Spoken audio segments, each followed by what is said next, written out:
Previously on United States of Europe. We want to Brexit from the EU. Yay, we got a Brexit from the EU. Brexit, sounds complicated. I'm stepping down. Boris Johnson, former mayor of London, the face of Britain's Leave the EU campaign, and when you combine his hair with the face of Donald Trump, you get Owen Wilson. Thank you, Internet. Some people online are indeed comparing Trump to Boris Johnson, and Johnson disagrees. For example, Trump is facing rumors that while he wants to win the vote for president, he doesn't actually want the job. Boris, on the other hand, made it very clear that once he won the Brexit vote, he had no intention of following through, and he canceled his bid for prime minister.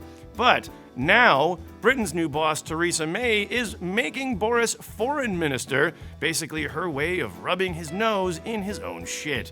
The announcement had ripples in the diplomatic community, and here you can watch as U.S. State Department spokesman Mark Toner reacts to the news.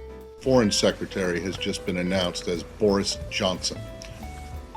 How do you think this will... Now, if I can translate his inner thoughts for you, I think it would be Boris Johnson, Foreign Secretary? That's a good one. Oh shit, this is not a joke.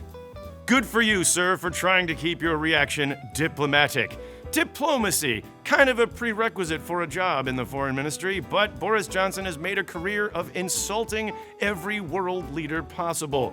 In fact, the most technically diplomatic way to welcome someone like Boris Johnson would be to attack him viciously, verbally, like the way Scotland's Twitter sphere responded to Donald Trump, with monikers such as, "You Muppet version of Emperor Nero," "You bleached blonde cack-flinging orangutan," "You human flying enactment of shite hitting a fan."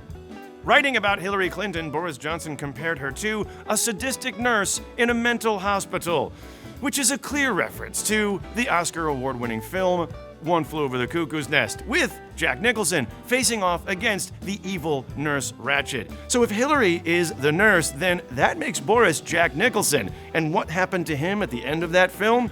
That's right. He ended up with a lobotomy. Looking at Boris Johnson, I guess the analogy fits.